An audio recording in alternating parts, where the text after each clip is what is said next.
What's up, Juju Gang? I got hopefully a familiar face with us here. I know a lot of you guys have requested Farzad to come on the channel, and I'm honored to be joined by Farzad today. Farzad, how's it going? Welcome to the channel.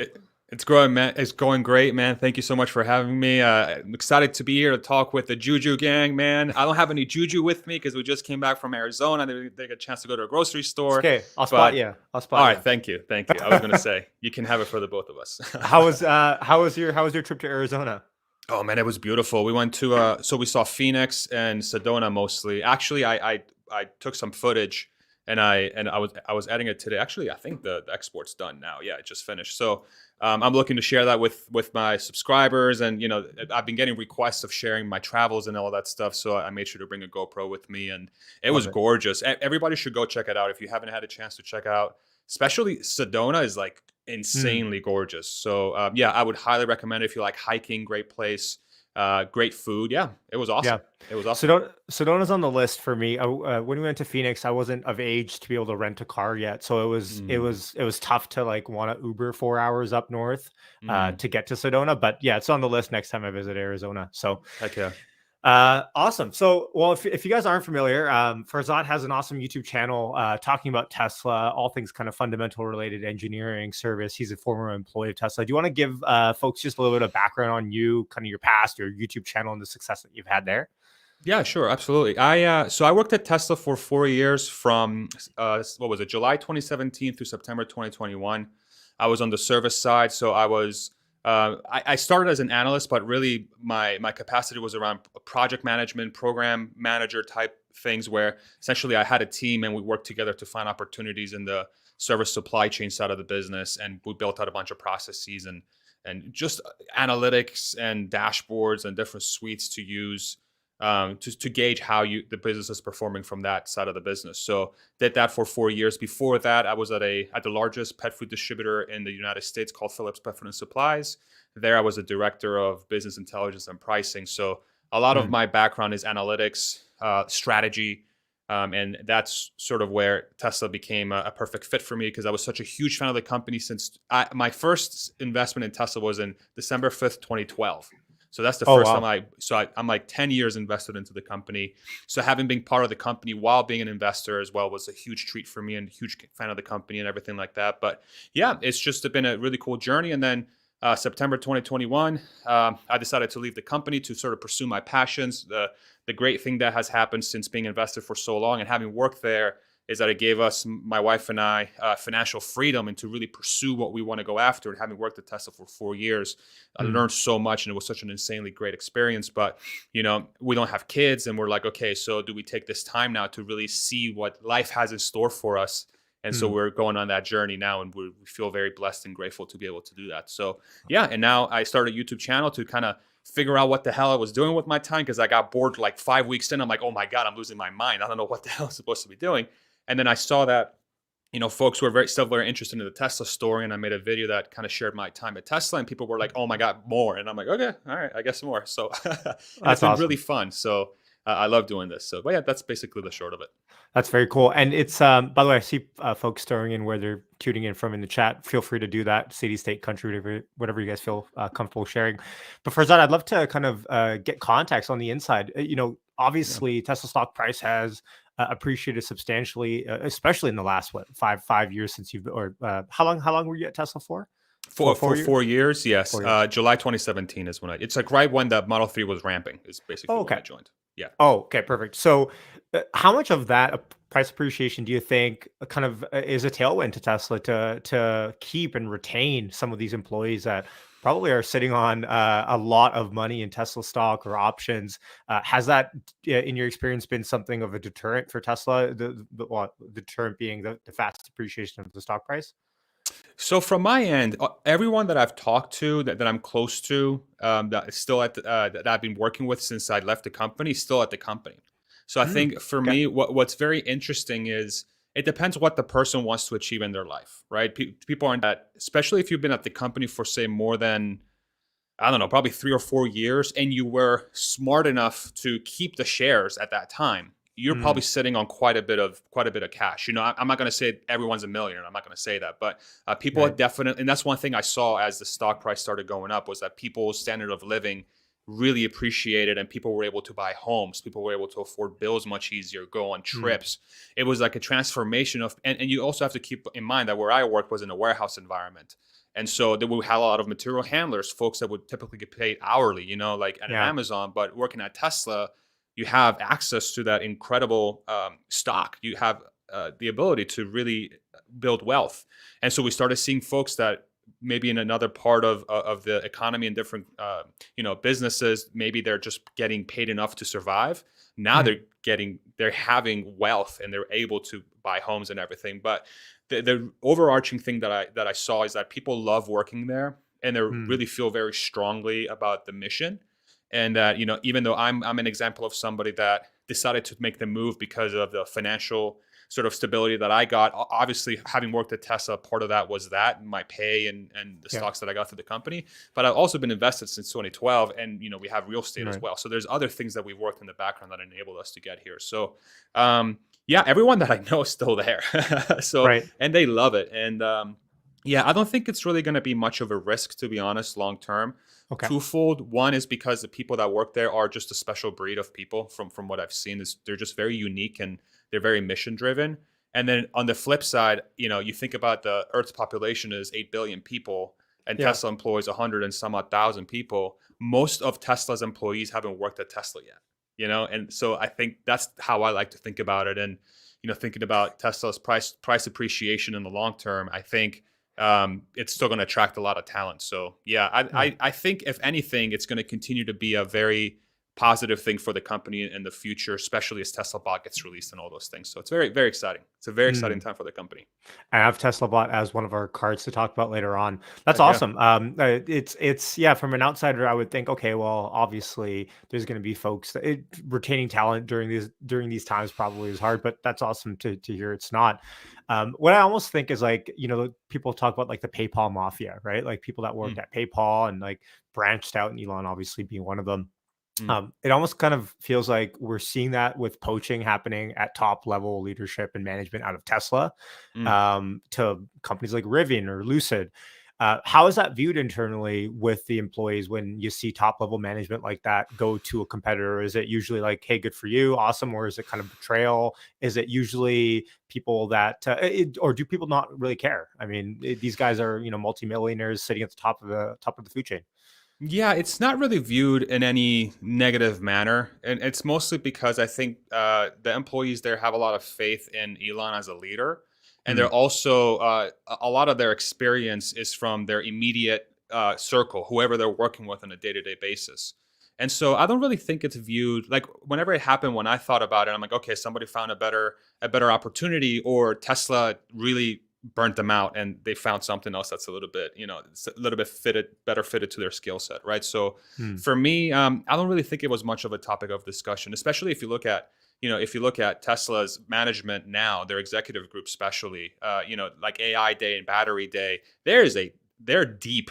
They have a right. deep roster, and so I don't Mm, think Tesla is going to have much of a problem to try and find the right talents for the business. But from where I stood and what I saw, people were like, "Oh, like I think the one that got the most attention was what JB Straubel left and started Redwood." But then yeah. once people found out it's like, oh, it's for battery recycling, it was like, oh yeah, okay, so this is clearly part of the supply chain. And I'm Yeah. sure this is part of Tesla's long-term goal, is to partner with a company that's going to recycle materials for Mm, Tesla at some point, which to my understanding, that's the case. They recycle materials for Samsung, and then Samsung creates the batteries for Tesla. So, you right. know, it's yeah, I don't think it's viewed negatively. I don't view it negatively, and I don't think most people view it. They're too busy. They're Yeah. too busy to Yeah. worry They're about too it. Yeah, busy. yeah. Awesome. You kind of hinted at this. Let's talk about Elon a little bit from the inside. Obviously, Elon has an outside persona that I think a lot of us really admire. Talk about him, doing what he's done, accomplishing what he has. Hmm. Internally, how much not like one-on-one dialogue, but how much conversation can the average employee have with Elon? Does he take feedback? I know you've shared some stories about that in the past of you and emailing and stuff like that. Love to kind of get some inside scoops on kind of how it is working, even on the lower rung of the food chain with someone like Elon. Yeah, what's really interesting about the company is that even that when I was there, the anti handbook, which is a famous piece of HR material that Tesla has that I think everybody knows about. But essentially, it's a 2 or 3 page handbook that you're given when you join the company, or at least it was there when I joined the company. I think it's still there. That essentially says, hey, here are the rules for working at the company. And one of the biggest rules is talk to anybody. You can, like, if you need to solve a problem, talk with anybody, Elon Mm, included, right? mm, So I think that really sets a foundation and a precedent that really enables very open communication. And so, in respect to Elon, I have seen situations where, and you've seen these emails leak. Every time every time Elon sends an email, it gets leaked. But essentially, all those emails end with, "If you have an idea that can make this better, please let me know." Right? yeah. And I personally sent them 3 different emails, and all 3 times I got a response back from him. Now, I don't know how often that happens, say at the level that I worked at or around my circle. I'm not really sure. I might be the only insane one that did that. You know what I'm saying? But I do see that there is a lot of open communication between what you would traditionally call like lower tier employees and higher tier employees, because that doesn't really quite exist at Tesla. It's more about like, how can we Mm, get the best problem solvers together? mm, And that is an approach that Elon is very obvious about when he talks about it in interviews and everything like that. And you can feel that when you work there. You really feel like you're part of a collective. You're not really, mm. and I'm speaking strictly on what I saw in my side of the business, right? So I can't speak for the entirety of Tesla, obviously, but that's what I saw. And so that very inclusive nature and open communication with anyone at any Mm, level was very apparent. And, I did hear stories about people that, worked at the factory when Model 3 was ramping and Elon was trying to solve problems. You heard stories about Tesla or Elon sleeping at the factory, and how if you're somebody who's working at the line and you're not doing really well, Elon's like, what the hell? Come on, we need to get this fixed kind of thing, kind of try mm. to put pressure on. But, from that perspective, if I'm putting myself in his shoes and I have a $30 billion company whose entire survival is, around this specific model ramping, I'm going to be putting a lot of pressure on the Yeah. folks that are working at the company. So, Mm, but yeah, it does seem like the communication between levels is very open, and mm. Elon seems like an open person to talk to. Now the question becomes, do you want to talk to him, and do you want to take that pressure on yourself and say, I want to Right, be part of this thing you're working on? I think right. that's person to person, and maybe most people are sort of afraid or are not. They don't want to be. They don't want that kind of responsibility. But if you Yeah. want to do that, Tesla gives you the ability to do that per se. That's awesome. And that kind of, Yeah. I think, goes hand in hand with Tesla's speed a little bit. Talk about the speed of production or the speed of change, right? When you talk about a company, Yeah. for example, the company that I kind of look at now, and I kind of, I'm not sad, but like it's just an evolution. Is Apple? They're Hmm. kind of a Titanic, or not Titanic. They're kind of a cruise ship at this point. Mm. For them to pivot is not as fast as it used to be. They're a big corporation, huge Hmm. multi-trillion dollar corporation. Can you speak to kind of what you're talking about there with the communication levels being kind of open to how that might really benefit Tesla's speed of innovation as well?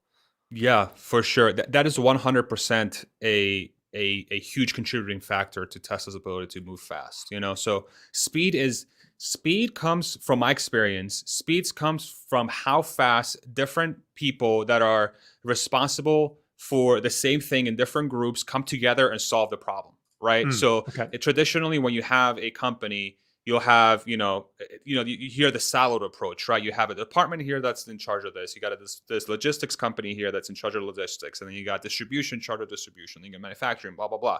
You have an entire supply chain where typically in a company is very siloed, right? And you can talk about engineering as well. Like if you look at the Sandy Monroe videos, you got a material engineer, then you got a design engineer, whatever. There's different levels, right? If you're able to create a environment where everybody can talk to each other at any time and they're encouraged to talk to each other at any time, and you don't have to go with the whole, I need to talk to my boss, and then my boss talks to the other boss, and then that Mm, boss talks to their people to do the thing, right? If you right. remove that layer, you can move immediately. So Mm, if I'm at the warehouse and I'm having a problem with logistics, I don't talk to my boss to talk to the logistics manager. mm, I talk to the logistics analyst on Teams, and I go like, whatever, Joey, we're having an issue with Old Dominion right now. I need this fixed like now. What can you do to make it happen, right? And that's a very small example of what it does. But if you have that across the entire company, and especially if you think about the size of Tesla, it's 100,000 people plus now. and you still have that culture of anybody can talk to anybody, then it Mhm. maximizes your chances to solve problems. Okay, Mm. as long as you have the right kind of talent, because you can Mm. also see how that can become very troublesome if you Yeah. just have a bunch of people that are trying to I just want to send an email because I want to show that I did something, right? They're not Yeah. actually interested in solving the issue. Then you'll Mm. just have chaos, right? And of course, you do have some controls around those areas where, I'm not just going to reach out to somebody at the line in Fremont and say, hey, this part is there's a problem with this part when it comes to packaging, fix it. No, I'm going to talk to my, to my superior and say, Greg, I think we will have better opportunities here. Then we both go together with that very, very separate group and make it happen. But if it's within your sphere of influence, or if it's directly upstream or two steps upstream of you, you can very easily talk to those people that are Mm. directly responsible for the impact that they're making downstream, to fix those problems or to brainstorm better ideas and things like that. So Mm. I don't know if legacy companies like Ford or GM or Yeah. Mercedes or BMW, how that's structured in their end. But it seems like when you have 100,000 plus people and have as little politics as possible to allow you to have that very quick distribution of information and problem solving capabilities, seems like Mhm. a very, very hard thing to do, especially if you've been around for 100 years. And human beings being human beings, there's going to be layers of politics and self interest and blah blah blah. So Right. I think it's a key reason as to why Tesla moves so fast, and we don't have to, we see with our own two eyes how fast Tesla moves. So yeah, it's Yeah. very interesting. It's a very interesting dynamic to be so large yet be so nimble and flexible. It's Mm. rare. Yeah. And I really hope that that stays true as Tesla does Yeah. grow, and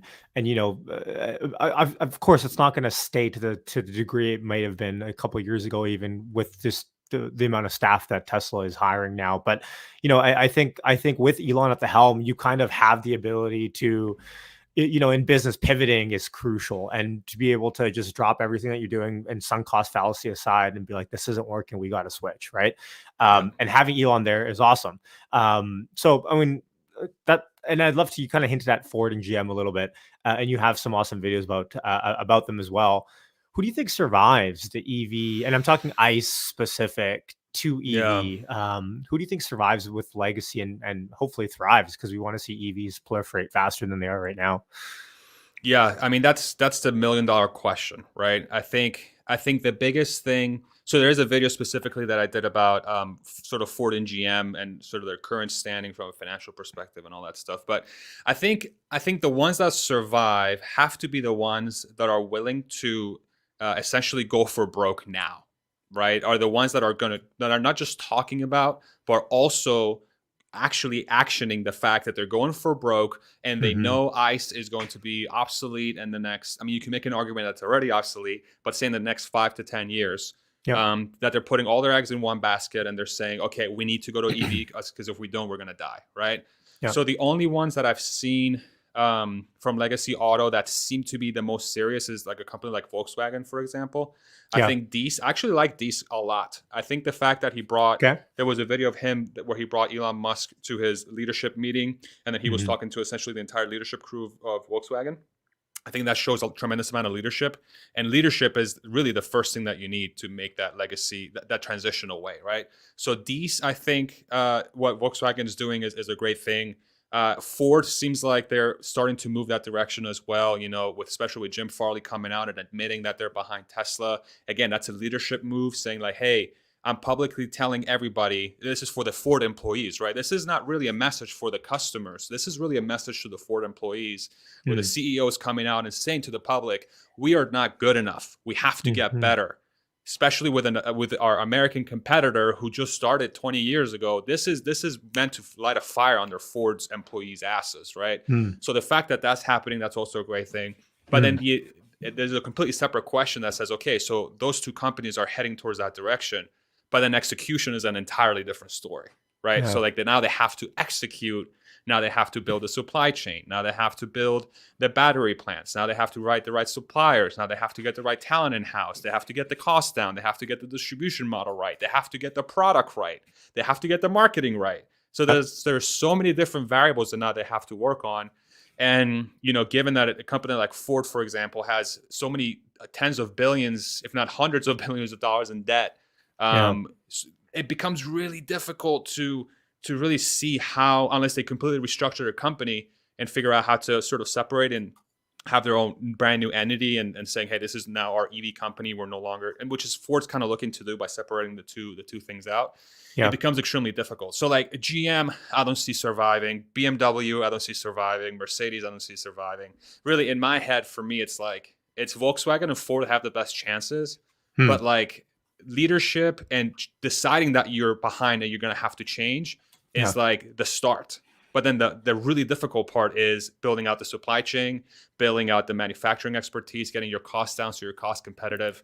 Yeah. It's a monster, man. This is a freaking ginormous undertaking, and I almost want to say like brand new entrants probably have orders of magnitude better chance of Yeah. succeeding than a legacy automaker. Like a Lucid is probably 100 times more likely to succeed than a Ford, for example. It's yeah, exactly right. Like all the baggage that legacy does carry, and granted, a lot of that debt is just loans on their cars, and of course, but it's like it's like cutting off your arm to eat it for dinner, right? It's like Mm-hmm. it's not an easy thing to do. Um, that being said, like yesterday, keeping it topical, we saw Rivian come out with earnings, and I think their quarterly operating expenses were almost the same as Tesla's. Their gross profit was Matt from Good Soul actually posted this on Twitter. I didn't read through their 10 Q yet or their 10K. Their quarterly or their gross profit in Q4 was minus 709%. It's hard to scale with those unit economics. Like, you can talk about, yes, you can continually put money into this and continually sell cars at a loss, but how do you Yeah. scale, right? And of course, they don't have the luxury of Tesla being at economies of scale. But the other side of that is that Tesla is so big that if anyone should be affected by supply chain issues, it should be the bigger EV makers. And Tesla's Right. still guiding for greater than 50% year-over-year deliveries growth. So we talk about Lucid, talk about Rivian, and that's just the car business, right? Something Right. like FSD, I think, is obviously misunderstood maybe by Wall Street, probably discounted. I mean, granted, I think that's probably fair enough for Wall Street to discount FSD because it's just hard for them to take anything Mm-hmm. Elon says at face value. Mm-hmm. But how do you see Rivian and Lucid kind of coming into the picture here? Yeah, I mean, like I said, I think they have a much better chance than Ford and GM. Really, their goal, like, what is their long term plan? Like, what is Lucid's 10-year plan? Is it to Hmm. become a brand new Jaguar type brand where all they Yeah, do is sell very very luxurious cars? What's yeah, Rivian's plan? Are they kind of going to be like a Jeep Wrangler type outdoorsy only type of brand? Are they yeah. planning to go down the price bracket? So I Hmm. think it's really dependent on what their strategy is. Like, what is their strategy? We know Tesla's strategy is to accelerate the advent of sustainable transport and energy generation, right? So what that means is mass scale as many cars as humanly possible, as many battery packs as humanly possible. And in order to do that, we need to make everything super, super cheap so that most people, if not all people, can buy it, right? Is that Lucid's plan? Is that Rivian's plan, right? So I think it Hmm. has to be contextualized within what is their long-term goal. If Lucid's goal is to be the next Jaguar or McLaren or whatever you want to call it, or not even McLaren, but like a very top of Yeah, the line luxury E-class, S-class type thing, then cool. Very, very good. So that's maybe you need like 100,000 cars a year to like survive in that market. yeah, Great. But you're not a $50 billion company. You're like a $10 billion company. You're like a $5 billion company, right? You still survive, but you're going to be much smaller. So I think it really depends what they're aiming for. I think both companies have 100% a market to grow into because, mhm, mass media always talks about the competition is coming for Tesla. The competition is coming for Tesla. And, the Tesla community has talked about this a million times. Lucid and Rivian are not a competition for Tesla. They're a competition for gas car makers. They're not a competition yeah, for Tesla, right? That yeah, is the pie. There's 93% of the vehicles sold today are not electric. That is what Lucid and Rivian are going up against. They're yeah, not going up against Tesla. So yeah. once people really understand that and they really get around that, I think they'll really understand that, hey, like Tesla's going to be fine, Lucid can be fine, Rivian can be fine. But again, it comes down to execution. And then Yeah. really the separate question of that is, okay, so what are Rivian and Lucid's plans to tap into the supply chain, right? If Tesla's kind of monopolizing the supply chain for batteries and CATL and all the other suppliers for batteries, where's Lucid and Rivian, you know? And so the lower units they sell, the more likely they are to succeed because they need less batteries from that supply chain. But once they really start needing 1 million batteries or 1 million cars worth of batteries, 10 million cars worth of batteries a Yeah. year, I don't know how they leverage the existing supply chain or the one that's going to be built out. They're going to have to figure out how to make their own batteries because there's just not going to be enough batteries, right? So, and it depends how their economics are built. Do they have factories that are designed to crank out 10 million cars a year, but they're only cranking out 1 million cars a year, right? So it's all very dependent on strategy versus execution. So if their strategy is lined up with their execution of a smaller scale automaker, I think long term they're going to be completely fine. But if they're going to be a bigger automaker long term, they really need to get their head wrapped around the supply chain of the batteries and the supply chain of the materials, right? But they're way better positioned than Ford and the GM because those two other companies have to, again, restructure everything they have, toss away a bunch of assets that are probably not worth anything, and have to rebuild everything from scratch while figuring out how to handle $100 billion of debt. Lucid and Rivian don't have that problem, so theoretically they'll have a better start to get to where they need to be. But it all comes down to strategy and their long-term goals and what they want to Yeah. be as automakers. Because we know like Tesla started up market with the Model S, and they were saying we're going to use this money to fund and then drive down prices. Um, Mm-hmm. I think a lot of people looking at the car market, the EV market, the ICE market, kind of I think make this mistake to think it's like the smartphone market. Yes, you Mm-hmm. can have the iPhone and you can have Android, but really you're just having a phone. And I think in the car market that's shown not to be the case. There's a lot more wide scale. It's like much more of a wider scale of product array of Mm-hmm. utility. When someone's buying a Lamborghini Aventador, that person is probably not going to buy a Honda Civic, right? Exactly. It's not there's so many analogies we can make to the smartphone market with Tesla being the iPhone and Tesla driving down costs and all this sort of stuff, and the smartphone market Yeah, market share being so low for Apple and all this sort of stuff in the early days. But that's one big problem that I see with the analogies made to the phone market is that the car market is totally different.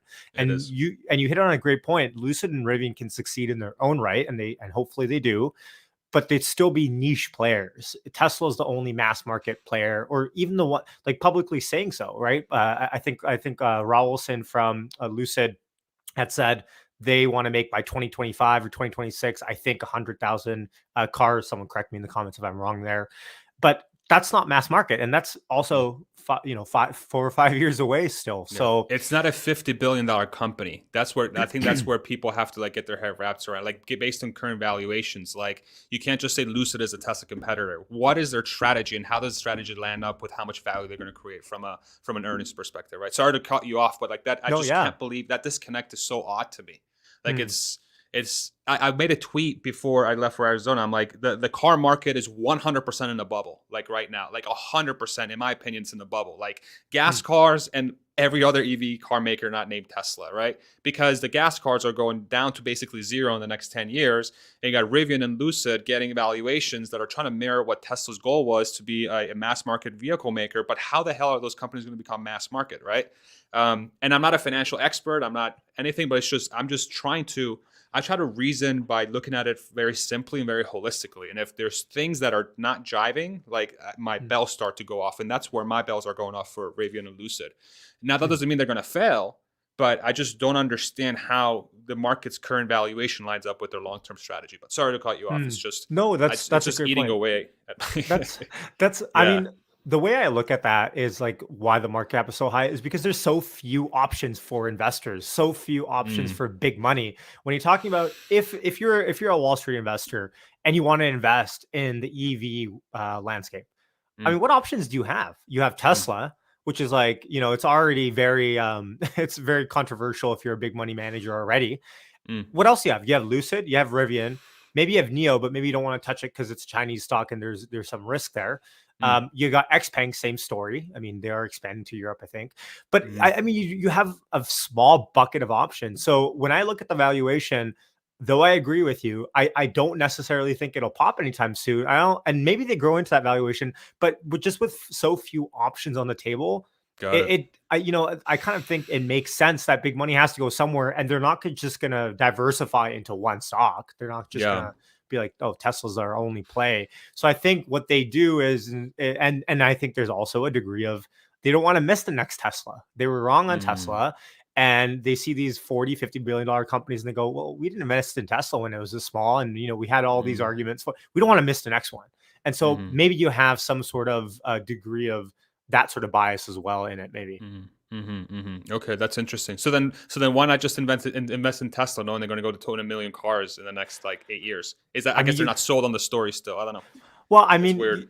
you could have like factually, you could have rules against diversifying in markets, right? You don't you maybe have a fund rule that says if you're going to invest in an I industry, see. you have to invest into three companies minimum. I You see. have to diversify. So yeah. But at the end of the day, that's the advantage, I guess. Or if you're a big money manager watching this, you probably think this is the disadvantage of being a retail investor. Is we can just pick one or two and keep it Mm, highly concentrated in those stocks. Now, moving from Tesla being a car mm, company, I'd love to get your thoughts on FSD from an mm, insider.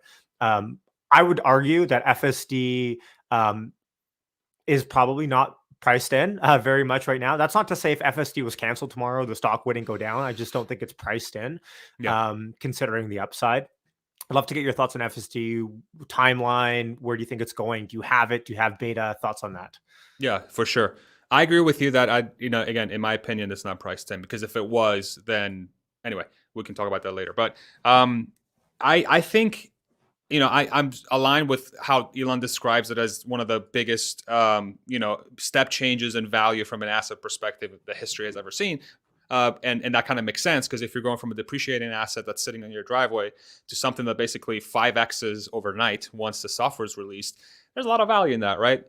From my experience, I had one of the very first beta releases they had. So when I worked at the company, I had the beta before it got rolled out to people outside of the company. So I Nice. got to see it from when it was really stupid and oh, it made a left turn. Oh, it almost hit a curb, kind of thing. So it's like, I saw it Hmm. evolving over time, especially with like the graphics on the screen and everything. It used to be very like ugly and didn't make a lot of sense. Now it's a lot more visually appealing. You can actually see what's going on the screen to the behavior as well. Right. And I think the one thing that gets lost around this discussion is Tesla really started working, if you really think about it, really started working on full self-driving back when they released their initial hardware 2.0 suite back in I think it was 20, and people in the chat correct me if I'm wrong here, like 2015. It was like, when the Hmm. D event came out, it's like, here's the D and something else, and the something else was autopilot. And then when the Mobileye thing kind of fell through, they like, okay, we're going to do the full self-driving. That's when they started working on it. So which was like 6-8 years ago, right? Now we're in the cusp, maybe 6 to 12 months from now, we're on the cusp of this thing becoming a true level 4 solution. And it took Tesla only 6 to 8 years to make that happen. That is ridiculous from scratch, hardware and software. Okay. So when you view it through that lens, okay, it's impossible to see this thing not be Hmm. finished, right? Like Hmm. within that lens, in my opinion, even if it's 2 years from now, who cares? Like it's going to get solved. It's Yeah. going to get solved. And that's Hmm. one thing that I learned as a internal person at Tesla is that when Tesla sets their side on something, Hmm. and apologies for my French, that shit gets done. It Hmm. gets done, right? It's going to be late. It's always going to be late because Elon's going to come out and say it's going to, 6 weeks, maybe 6 months, definitely kind of thing. Yeah, And yeah, then yeah. it's going to be 2 years later. It's late. It's always going to be late. And I can't tell you how many times, even for our own group, we're like, oh, yeah, no, this will be ready tomorrow. And then 2 weeks later, we're like, okay, finally, yeah, we got it done, right? It's Yeah. a very Tesla thing. But those ambitious goals are there for a reason, is to really set a precedent for yourself that says, dude, like you got to get this out. It's urgency. It's a sense of urgency. This is really, really important. Right. So I think the whole discussion around timeline of when FSD is going to be completed is very similar to the timeline of when people were saying when the Model 3 ramp is going to be finished, right? We could be done 6 months later than we say, or years, or a year after we say, but Right. the end result is a extremely profitable Tesla. Full Hmm. self-driving is the same exact thing in my head. Like it Hmm. doesn't matter if it's done this year or next year or even 2025. Once Hmm. it gets done, it will put Tesla in a position that they're going to completely dominate that industry. The same way the Model 3 is dominating and the Model Y is dominating, full Yeah. self-driving is going to do the same exact thing. And of course, I'm biased because I've worked there and I've been invested for 10 years, but like the Right. track record speaks for itself. Okay. Mm. So if you're patient enough, Tesla will deliver. That's Mm. been my motto. If you're patient, Tesla will deliver. And Mm. I've been proven right over and over and over and over again in every single decision I made, both inside the company and outside of the company. So that's Mm. how I view full self-driving. I don't care when it's done. It's going to get done, and it's going to be done way before anybody else, and it's going to make the value of the company explode. It's You obvious to got me. me. You got me pretty jazzed up thinking about Yeah. that. We have this pretty good question here from Marcus. Farzad, do you think that a better camera resolution could produce better accuracy on FSD and velocity of decision? Do you have any insight on that? Yeah, I'm not a AI expert or a FSD expert. I think what it comes down to from my own experience with FSD, the one thing that I found really really interesting, and this is where I think they're much closer than you think they are. And Uh-huh. I don't encourage anyone to try this if you have FSD beta.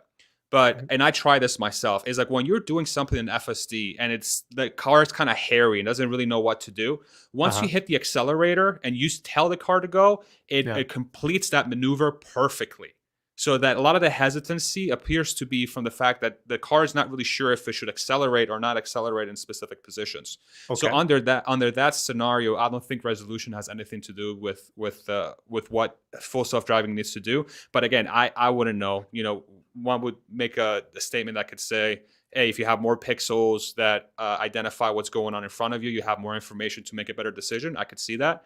But then at the same time, like in order to be 10 times safer than a human, are the existing pixels enough to be 10 times safer? And do you need more pixels to be 100 times safer, right? Like the Yeah. question Marginal. becomes exactly like, do we have enough pixels to make the full self-driving 10 times safer than a human? Only Right. Tesla knows that in the AI team, but that's how I Mm. think about it. So who knows? We'll see. I'm really excited to try FSD beta, but you're right about the accelerator. I often I love autopilot. I don't have Mm-hmm. FSD, but I love autopilot. But I'm using the accelerator all the time because maybe I'm an aggressive driver. I don't know. I don't like having so much gap between me and the rest car at a red light. So I keep Mm-hmm. having to, and then sometimes, little things, but those are things that I'm like, this can be fixed with the software update. And, even talking about, for example, Cruise or Waymo, you Mm. know, what they do to solve full self-driving is that they just they have robo taxis that are working great, but they're blocked off for certain routes. So if there's a unprotected left, they'll just pre-program it to stay away from that turn, which is fine.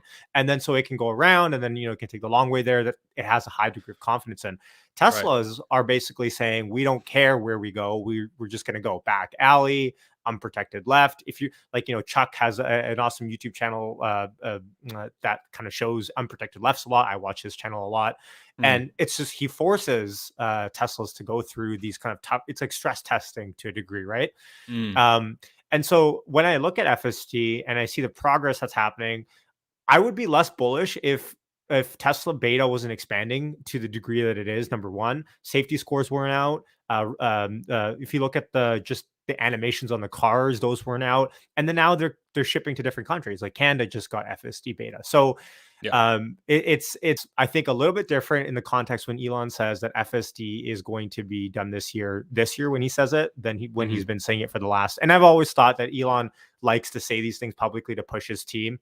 Yeah. Although people have fought back with me and saying that's not the case. It's just Elon being optimistic. It's a very Uh, common leadership technique to do that. That's how you light a fire under the ass of the people working there. It's no different than Jim Farley coming out and saying that Tesla, we're behind Tesla, right? Go ahead. Sorry. yeah, Yeah. no, exactly, right. Yeah. But so transferring that, right? FSD, data, Dojo, transferring that into something that I admittedly know. I mean, I'm blatantly ignorant on, and maybe and of course I've watched all Dave's videos. I've watched their video on Tesla Bot as well. The Tesla Bot how does this data, how does the processing, how does Dojo, all this stuff translate into what might lots of people still think is pie in the sky with the Tesla Bot? Can you give us your grander vision for Tesla having a Tesla Bot and kind of how that feeds into it? Yeah. Yeah. Again, I don't talk about this as an expert. I just talk about this as somebody who's been exposed to sort of from a different perspective, right? And sort of how I think about the company.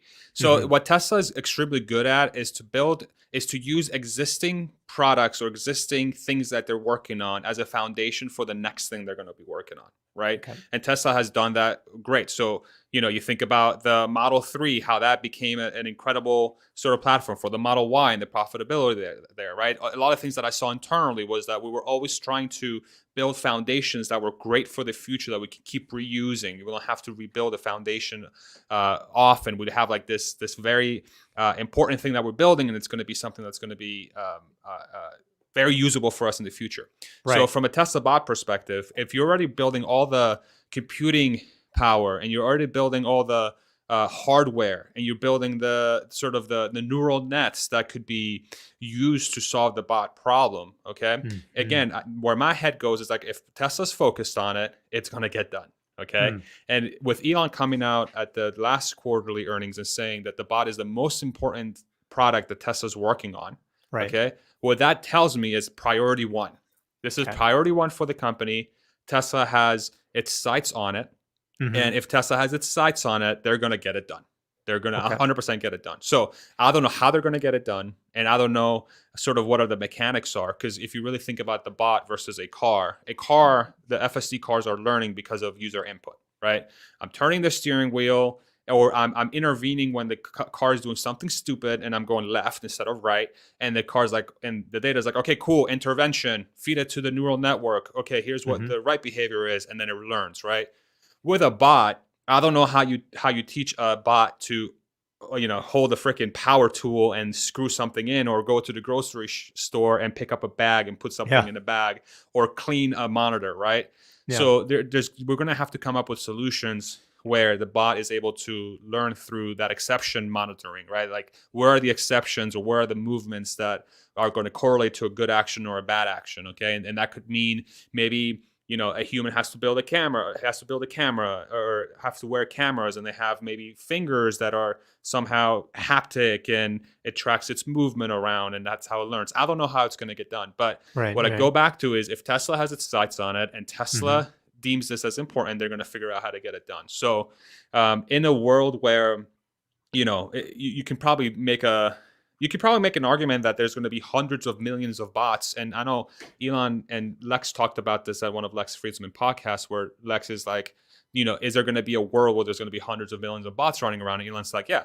He's like, yeah. And then he kind of went down a sort of a separate thought around that. But yeah, if Tesla has its sights on it, it's going to get done. Maybe not in 5 years, maybe not in 10 years, but it's going to get done. And I Mm. think the implications of that are so massive and crazy that it's going to be by far the most fascinating part of it. And what's going to be even crazier is that once full self-driving 100% works, which it Yeah. will, I don't know if, Mm. again, I don't know when, but it will, Uh-huh. then the legitimacy behind the bot becomes way, way higher, because now the public will have seen something that looks impossible to do, right? And Mm. like pie in the sky becomes a reality, and it's super scalable because of how Tesla's approaching it.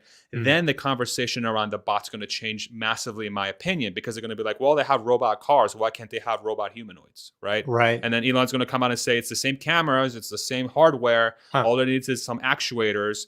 I think the tone around that will become completely different, and I think that's when a serious conversation is going to start around, okay, how do we value that market? And you're going to see competitors start to come up. They're going to say, oh, we got our own Tesla bot. Mm. So we'll see. I think full self-driving success is going to be the catalyst for the bot to be taken seriously, because right now it's not. Mm. I mean, you can tell that it's not, but Right. once full self-driving is successful, I think the tone's going to change completely. Right on. And just in time, we've got our, not sure if you know this, Farzad. Actually, no, you've participated in this before. We Mm-hmm. do our Friday Tesla closing price guessing game. Oh We're yeah. 797.82 sitting on Tesla at the moment. I see Oh some boy. people I saying that we picked the got to right play this day to game. come on, huh? It's a sale day, down 4.9% on the day. Just for context as well, the Qs are down. NASDAQ is down 1.65%. Tesla down a little bit more than what it should be, considering that. But just another ugly day in the stock market, of course. That's just the world that we live in. But throw in your Mhm. guess in the chat, folks. Price is Right rules. Remember, got to be at or under to win the virtual juju. I haven't eaten a juju yet. I saw a comment saying someone was blasting me because I haven't eaten any juju yet on the stream. So I'll You do ready that for the now. jujus, man? Come on. But Farzad, what's your guess on Tesla closing price? Um, let's see. So it's down a lot. I'm trying to look at like on the daily chart on my screen here what it looks like. Let's say I'm an optimist by nature, Okay. so we're definitely not going to go green. That's completely out of the question. So, um, let's Such say a pessimist. I know, right? Um, let's say 80150. 801. Okay, so over 800. Yeah. I'm gonna say. I'm just looking at the weekly chart here. Of course, by the way, folks, we're way lower than the 200-day moving average at 845 at the point. I'm gonna say 800 on the dot. I'm just gonna keep it easy, keep it Okay. 800. You're the pessimist today. Yeah. Well, I got to keep it. I always forget what I guess. That's the problem I have. Is Okay. I throw out a guess and then I read everyone's comments and then I forget. Gotcha. So, but okay, to the Tesla bot. Back to that for a second. By the way, I see all Yeah. the chats coming in. Awesome. Farzad is awesome. So Sanju, agree. Oh, thanks. On the Tesla bot, what would you say to someone that is saying, look, Elon and Tesla, the number one problem they have is attracting human capital, attracting engineers. And they may have realized, okay, well, building cars can only attract you a certain type of engineer to a degree, and it has its cap.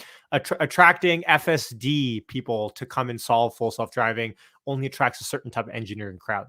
But opening it up to something as big as a project as Tesla bot and keeping it kind of generally vague on purpose gives you a huge pool to recruit from, because you can essentially hire any engineer and make a justification for it under this project.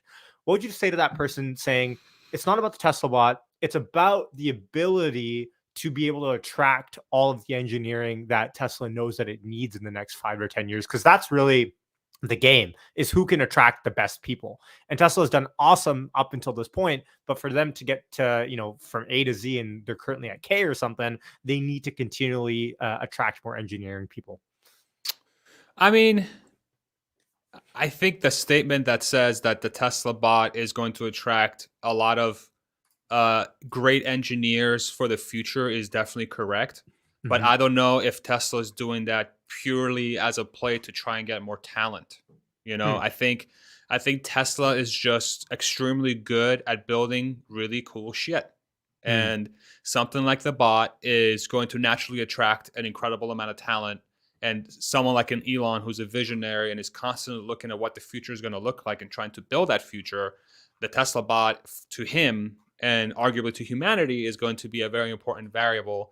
And Tesla has the capital and the profitability and the vision and the expertise to tackle that problem on.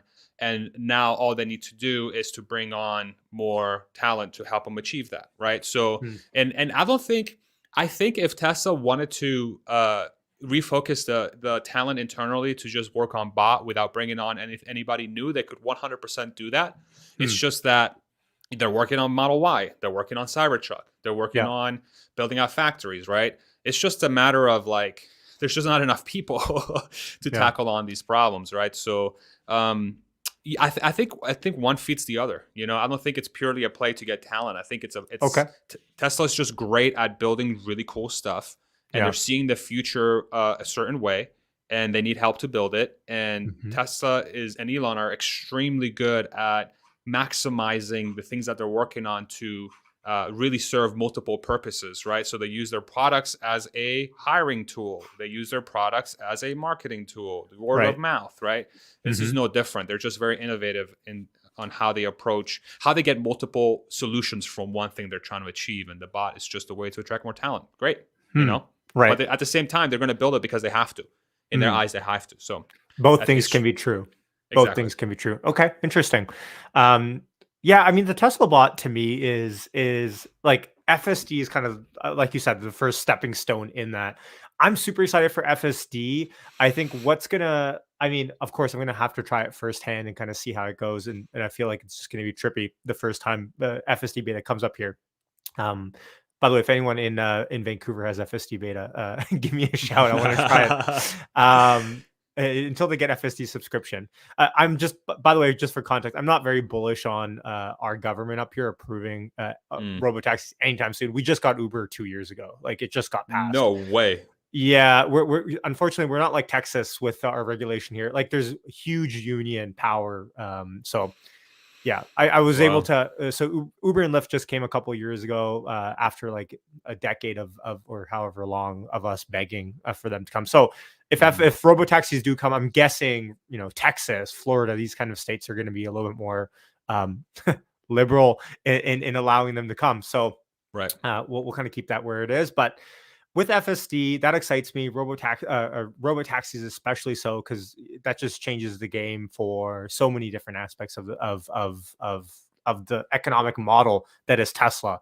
Do you think Tesla robo taxis, FSD, when it does get solved, start to cannibalize Tesla's auto sales because Tesla just wants to build cars for itself and then just release fleets? Because I mean, you can make the argument it's cheaper for them to just operate those and then just have everyone that wanted to buy a car just run on Yeah. robo taxis. No.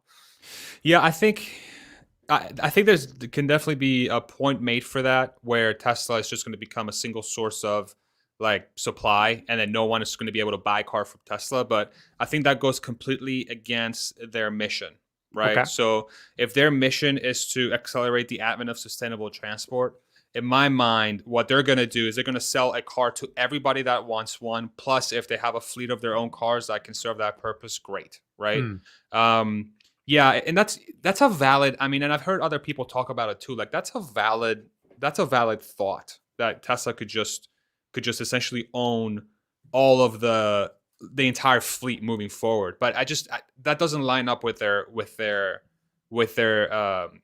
core mission, with their mission statement, right? Because okay. in that specific situation, I don't know. It just there's something rubs me the wrong way, and I can't really point my finger as to what it is, because from a business perspective, that's the best way to maximize your profits, because then you don't even have to like distribute it, you just own it, Right. right? It's your Own the fleet. your asset, exactly. So I don't know. I think the fact that they went into a deal with Hertz, with 100,000 EVs, and Uh huh. Hertz's long-term goals is to become a fleet manager of sorts, I Uh huh. think has already sort of signaled that Tesla will continue to sell cars, Right. even if it's to a different fleet company and those that want to own a Tesla for their own purposes, right?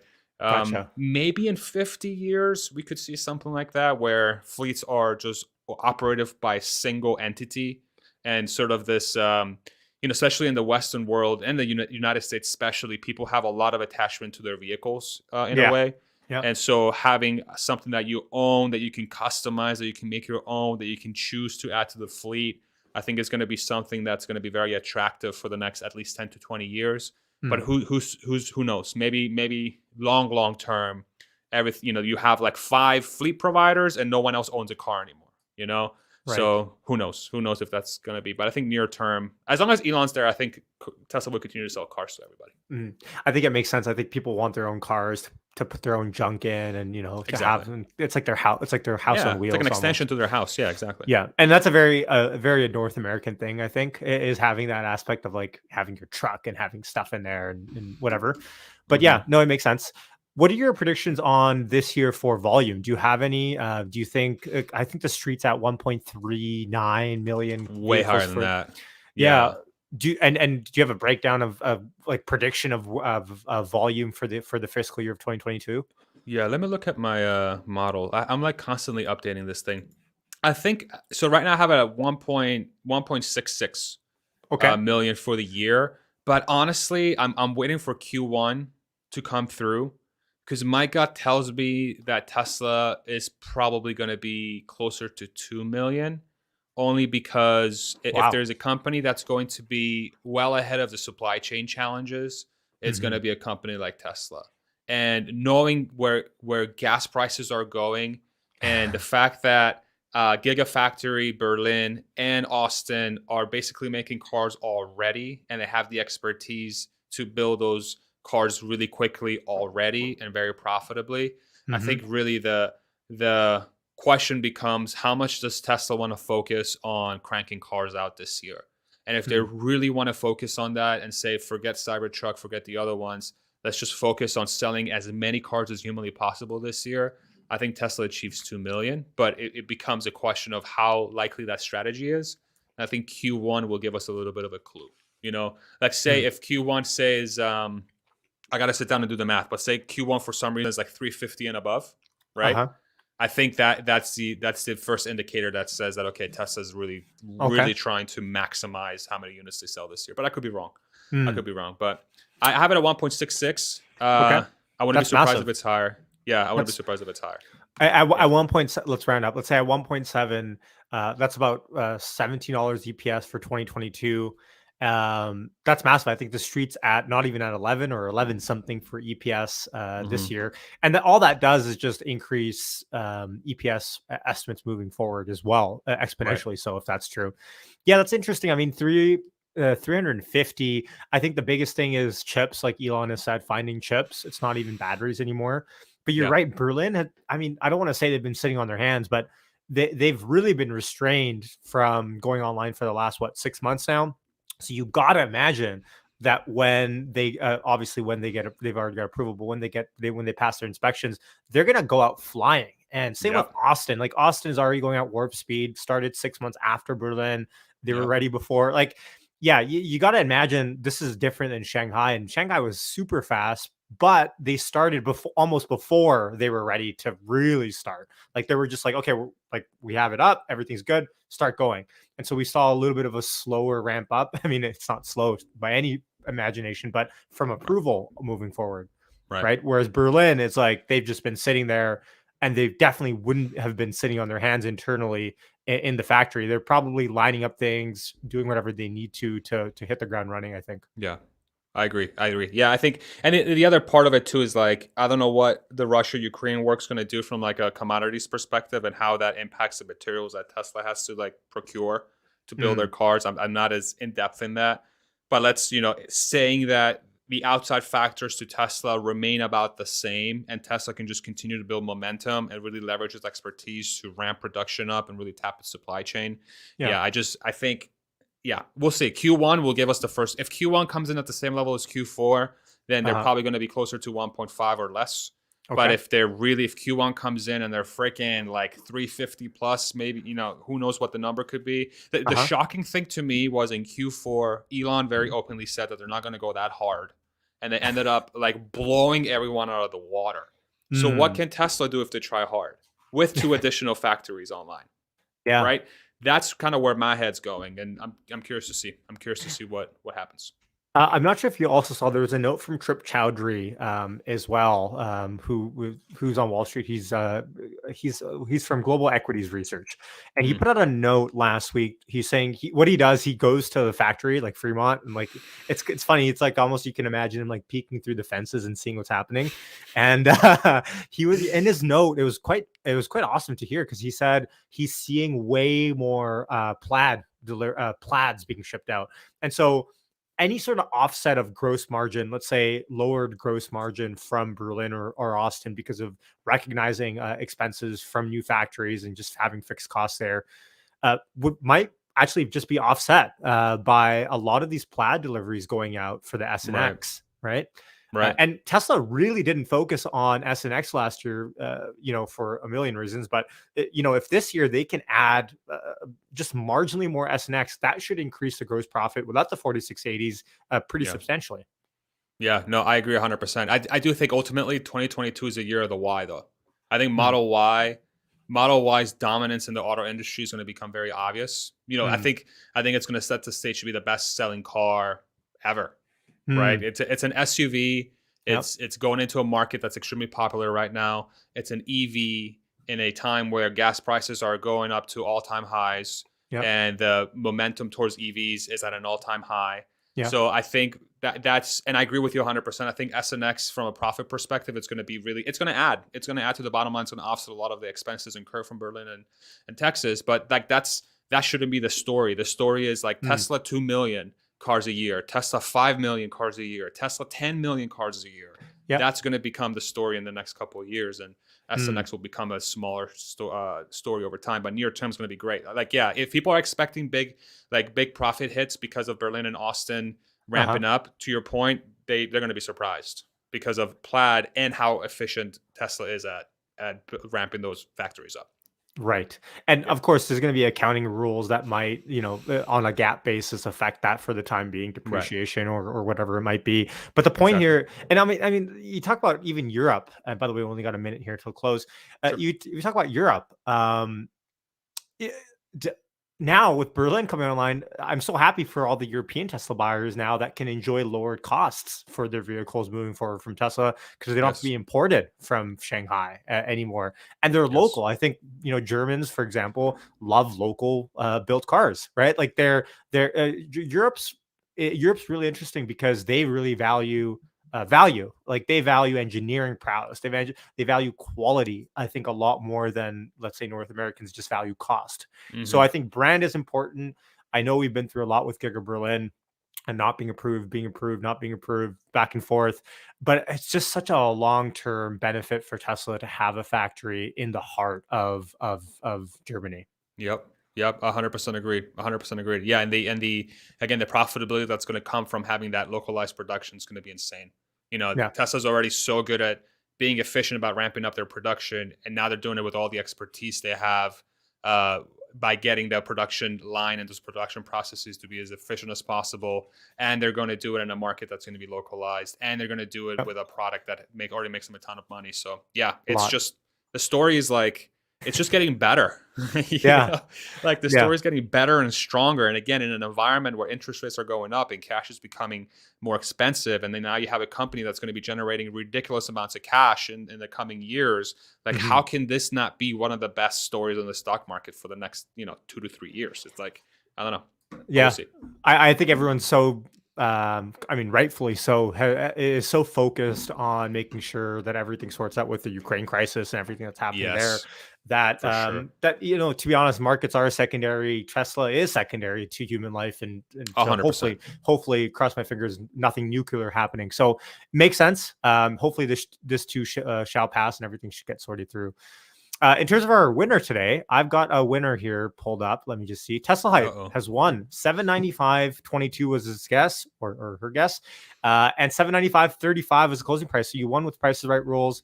Farzad, you were a little bit too optimistic for I today. It know. looks like. No, me too. Listen, I was trying to get the price up, man. Like I try my best. I try Yeah, my it's best. the 800 break is not. I mean, all things granted, not the best way to close the week. If looking at the weekly chart here on Tesla, we actually broke through our 50-week moving average at 811 and actually closed below for the first time in like I think multiple years. So Yeah.